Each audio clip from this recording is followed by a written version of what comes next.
Hello, lovely people. You're welcome back to the channel. If you're new here and you're wondering who is this lovely girl on your screen, my name is Oluwakemi Akiode. I work with young people, helping them to find clarity and to gain confidence as they go on their life's journey.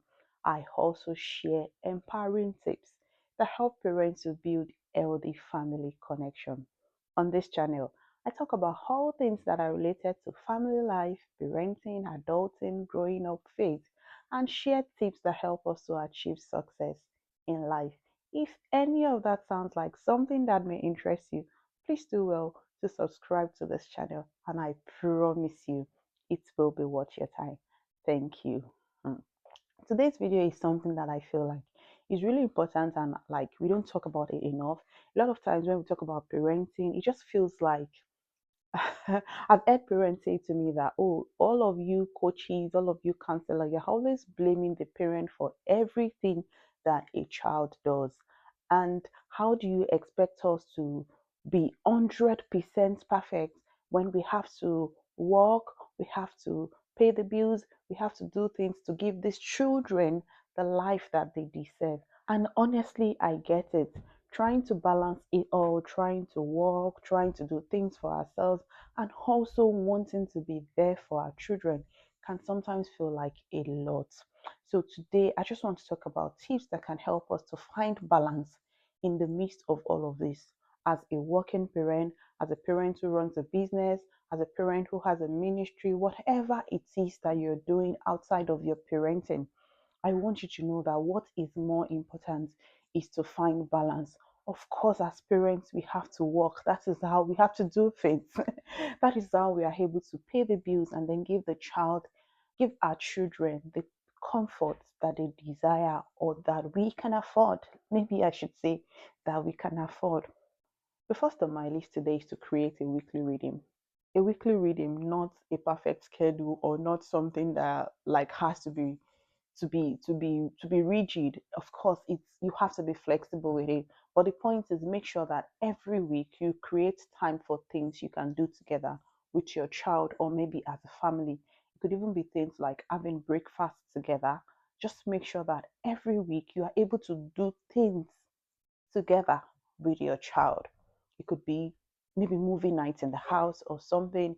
It could be maybe even reading a book together. Just do something, but make sure that it's something that you can do. You don't have to be rigid about it. Be flexible about it. This week you could say, okay, we're going to watch movies. The next week it could be we are going to have dinner together. Just make sure that you are intentionally creating that reading where you connect with your child every week is really important. The second thing is every moment you have to spend with your child, make sure that you use it as time to connect. Every moment within the day. You could have gone out all day and then maybe you're returning. Maybe by the time you return, you're probably tired. You don't even want. There are times that, even me personally, as a mom, there are times that I'm just like, can you all just leave me alone? Just give me that space. But the little time you get to spend with them in a day, I don't know how busy your schedule is, make it count. Don't let it be that, oh, the time you return from work and your child is just trying to hug you or trying to come close to you or just trying to touch you or trying to just do something with you. Don't chase them away. Yeah, I know you are tired. I know you're overwhelmed. You probably have a target that you were unable to make. You probably had a bad day at work. Please don't transfer the aggression to the children because we don't want to chase them away. You can actually explain to them that, oh, you see, the interesting thing is children understand. Sometimes we feel like, oh, they can't understand, but the truth is they understand. See, my older son is very particular with these things. There is no day he comes back from school or I return from work that he doesn't ask, Mommy, how did your day go? Or the days you are working at home, you see him going up and down and asking, I hope work has not been stressful. He asks me, he asks that. And it's really good. I tell him the days that I'm really stressed, I open up and I'm like, oh baby, I'm stressed. This thing is stressing me to the point that when I say I'm stressed, he can even ask, is it X, Y, and Z that is stressing? It's really good. Those moments of connection, they count for something. So make every moment, every chance that you get, let it count for something. I'm not saying we will always be there, we will always be optimal, we will always be like readily just to want to connect, but the times that you can, 10 minutes a day, 5 minutes a day, just make sure that you connect with your child. Something as little as when you see your child in the morning, you hug them tightly, you lay your hands on them, you pray for them, you pray with them. If that is all you do with your child daily, it's okay. Just make sure that every moment you get to spend with them, no matter how little it is, make it count for something.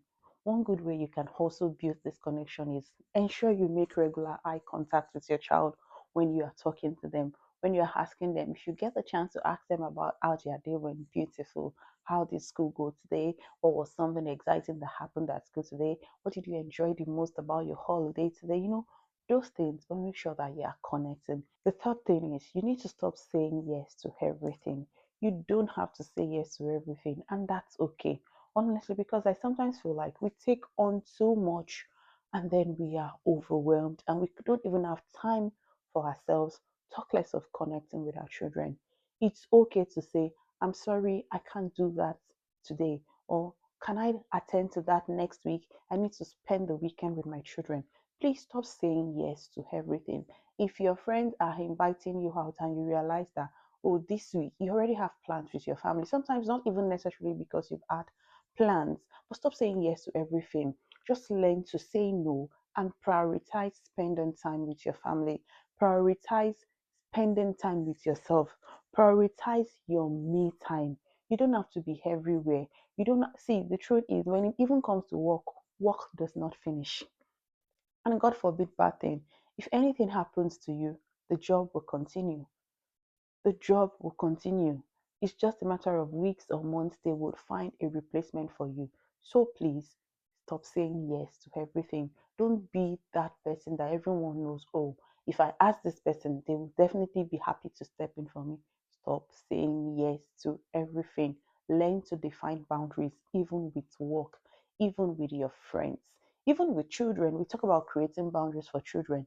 So we also must take that into our lives, because when we say yes to everything, then we will find out that we have no time for ourselves, how much more for the people who really matter to us. You could actually say something like, oh, that sounds amazing, but sorry, I don't have time for that this week. You can say no without feeling guilty. So please, let's learn to set boundaries so we do not pour from an empty cup. Number four thing is, if you are thinking of things that you can do together with your children, ask them. Stop putting all the burden on yourself. Always involve your children in these things. I like to say it a lot. Like let's learn to involve children in a lot of plans that we want to make for the family. Involve them. It takes the burden of you thinking of, okay, what can we do again this week? Ask them, what would you like us to do this weekend? Is there somewhere you would like us to go? What how would you want us to spend maybe the holiday together or something? Get them involved in the process. That's also how you help to build connection, and it eases the tension of you as well. Just give them the task. Say, okay, holiday is coming, or this particular thing I'm thinking of. What can we do? This. Come up with ideas, guys. Let me know, and then we'll review it and we'll see what option works best for us. You see, you're teaching them responsibility. You're easing the stress of you. So always get the children involved. The fifth and final thing is get support. Not just more to-do lists, but get support. Create a support system around you. Have a support system around you. For those of us who live in the diaspora, it can really be challenging getting that support system. But honestly, within that your small circle, you can get the support that you need. Just make sure that you have a bit of support system in place. It can even be between you and your husband or between you and your friends. Just have a bit of support so that you don't have to do everything all by yourself. If it helps you to outsource maybe your cooking, please do it.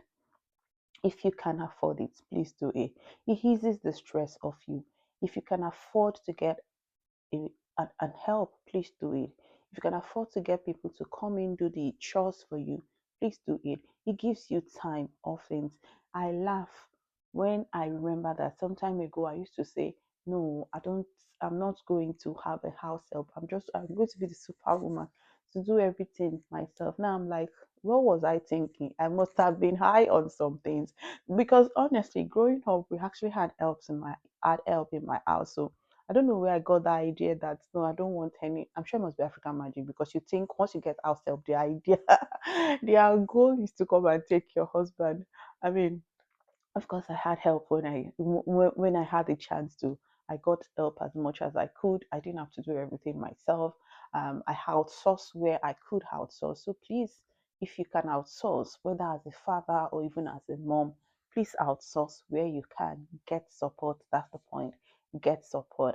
And if peradventure you are in a place where you really cannot, I mean, support is really not available within your small community, within that your small network, build support so you can support each other on days that is needed. Okay, so take a deep breath and make a plan that fits around your life and structure, that fits around the hustling and bustling. And let's build a home that is filled with connection and less chaos. I hope you find today's tips helpful. Please do not forget that the registration for the 60-day accountability challenge that is starting on the 1st of July is still ongoing. This is an opportunity for you to build that habit consistently, to create a structure that you can be consistent with. The link to register to that will be in the description below. And as always, if this video made sense to you, if you find it helpful, please like, please comment, and please share. More importantly, please subscribe to this channel.